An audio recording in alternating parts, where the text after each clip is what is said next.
Welcome back, party people. I'm here again. Gonna make you a video real quick on how to fetch JSON using Golang. I really appreciate you guys for checking me out. Any feedback, please leave them down in the comments. So let's go ahead and get this started today. So let's create a new project. We'll just call this, let's just say JSON demo, right? Keep it real simple, guys. All right, so let's go ahead and create that. So we'll be using a lot of the JSON built-in modules. We won't use anything externally in this project. So yeah. So we want to start with another main file. So let's go ahead and do main. And remember, the package is main. And if you guys want me to do a video on, basics of Go or any tutorials, again, post them down in the comments and I'll get right on that. So continuing. So let's do a main function main here. And again, everybody, let's do our hello world. Hello has a W on it for everybody that don't know. Alright, so let's open that up in the terminal and just do go run. See if we got our hello world.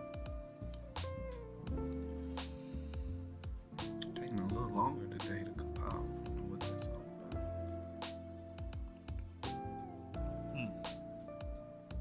Oh, there we go. Let's run that again. Let's see. It's just that's strange. Alright, so anyway, let's continue. So in order to get us some JSON, right, we wanna go to it's the JSON placeholder site. Let's see what they have over there for us. So here, this is a mock JSON API you can use for testing some of your JSON code. But here we have some JSON here. It seems like to be an array of objects. So array of objects with parameters of user ID, title, and body. So let's just fetch this and see how that works. So we'll just copy that URL there. And instead of creating it in this same function, let's just say go get JSON, right? So so let's go ahead here and do a new HTTP client, HTTP.get client, and let's go ahead and paste in that URL there. And then Golang, one of the beautiful things about Golang, it's a blessing and a curse. You always have to handle your errors. Sometimes it can be a pain, but when you get into troubleshooting, it can really help you out. So if we get an error there, let's go ahead and just let's log fatal. Let's just make it just quit and say error with get request, and do a %s there and write out that error. All right, and if it don't work, just reach. We don't have to do anything. Log.fatal will kill the program. So, but now to make sure we got what we expect, let's do a check the status code. Let's see if we get a 200, right?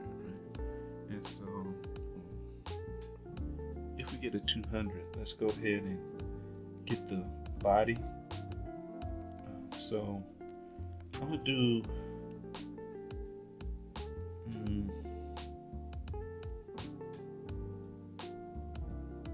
I guess there's a couple different ways. Let's do this with a buffer for right now. Let's just create a new buffer of bytes there, and then let's read into that, and the body of the body of the response, which is going to be some JSON. Let's read that into the buffer. So to do that, let's just do a buffer.read from here and pass the body of the request in. Okay.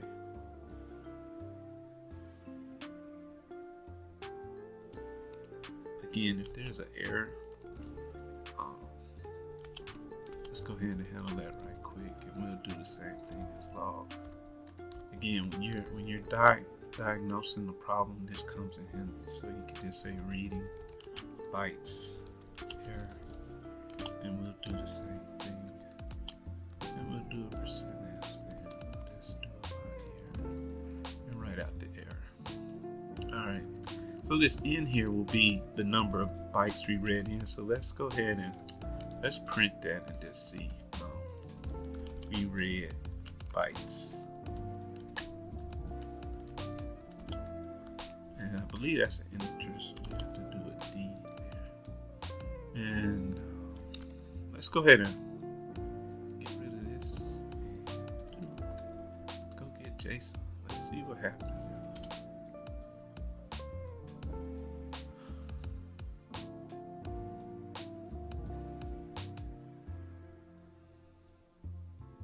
No, so we actually got the bytes. We just, I should have wrote it out so we could have seen the bytes. So let's go ahead and say,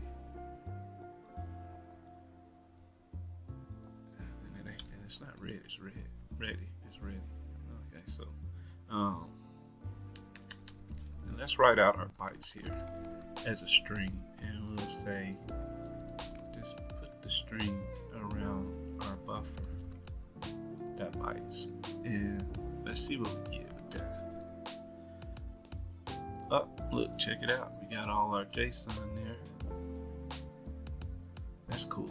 So now what we want to do is we want to use JSON Marshal to get this into something that's more Golang friendly. So what we normally would do is, since these are posts in JSON, we have these things called structs, which is short for structure. Not to be confused with a class like from object-oriented programming. It's actually a structure. It's a grouping of different variable types. So in this situation, we're going to create a struct, and let's call the name, since these are posts, let's just do post. Oops, I'm sorry. It's type post struct. Right. So now in the struct, we have something called the user ID, and in there it looks like that's an integer, and for JSON, it's how we denote that is like this, so that Golang will know how to parse this. So ID is also an integer, and in JSON it's represented by ID. We have a title, and that's a string, and in JSON it's represented by lowercase title. Then we have a body. Now there's no rhyme or reason to the way you do this here, but you can put these in ABC order. It doesn't really matter, but our goal is just so that we have the post, and that this JSON tag, these are tags in Golang. This is called a tag. Anytime you see something in the, I believe that's going to be the backtick, it's right below the tilde on the keyboard. I think that's called a tag in JSON. So in order for us to get this JSON in a better format to use in Golang, we need to marshal it. So, and in this case, we're going to unmarshal. So we want to be able to unmarshal the bytes into a JSON that's an array of posts. So let's do that. So since I'm going to just pick up where we left off here. So to do this, only thing you need to do to marshal is catch the error. So you just JSON error, and we will put JSON dot unmarshal, and then it says bytes is the first parameter. So we have our bytes right here, and then what we want to marshal it in is a thing that's an array of posts. let's create that. So let's create a variable, and we're gonna call it post.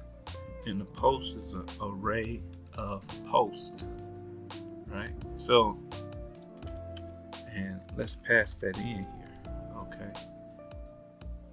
And in Go, you want to pass that by reference. You don't want to pass the actual post variable. You want to pass the memory location of where post is stored. And again, if those concepts aren't clear, let me know down in the comments. I'll make a quick video on that. I still might do it anyway. But anyway, let's handle this error. So we got JSON error. If that's not equal to nil, nil is null, nothing, empty in computer science. So again, let's go ahead and log fatal that. So if we can't convert this, unmarshal it into JSON. Let's go ahead and say JSON error. And again, write it out. Let me know what kind of error is going on, so I know how to fix it. All right. And if we do get the post, let's just iterate in this situation. Let's just create something that has the user ID and the ID, and I'll put it on the screen. So in order to do that, let's just do a for loop. And in this for loop, in Golang, we can do an I, in which it would create an index for us. Since it's just an unknown length of array, it'll just be an index starting at 0. And then we just say we got a post. And in that post, just range through posts. And for every post, let's do an fmt printf. And let's go ahead and write out that I, which would be a %d. Put that behind it. And then let's put the actual post ID. So let's do ID. And that ID is an integer. And then let's do the user ID. And that's 2 is an integer. And let's go ahead and put the title right behind it. So with the %s. And so in order to output that, all we're doing is we're going to drop the I there. That's saying print out that index. And as we use the variables, you'll see the red line disappear. So now we go from I is not red, post. So now the post ID is in a variable called post.id. And then the user ID is in post.userID. And then last but not least, with that good old title, and throw that in there right there. So let's run that and see what we have. But before we do that, let's go ahead and comment this stuff out. We know this works. So let's comment that out so we don't get that on output of the screen. And then let's just run it, see what happens. Uh-oh, we got an error. Oh, come on, guys. You seen that under there. You guys got to help me out. Anyway, let's, in Golang, if there's a variable there but you don't want to use it, you can just put in an underscore there. And Golang knows that you don't want to use it, and it also compiled because that was a compilation error, not a runtime error. So let's try to run it again, see what we get. Interesting. We use printf, and so with printf it doesn't give us line feed, so this is all jumbled up. So let's run it again, but with a line feed up here, and now we got a beautiful 100 posts here with all the titles listed to the side. We have the ID with the user ID and the post. So guys, that's gonna be it for today. Again, all feedback is welcome. I really thank you guys for listening to the channel. Again, post any comments down below. Click that subscribe button, like if you feel in the content. Again, let me know what you guys want. I'll make it. Have a good day. Be blessed.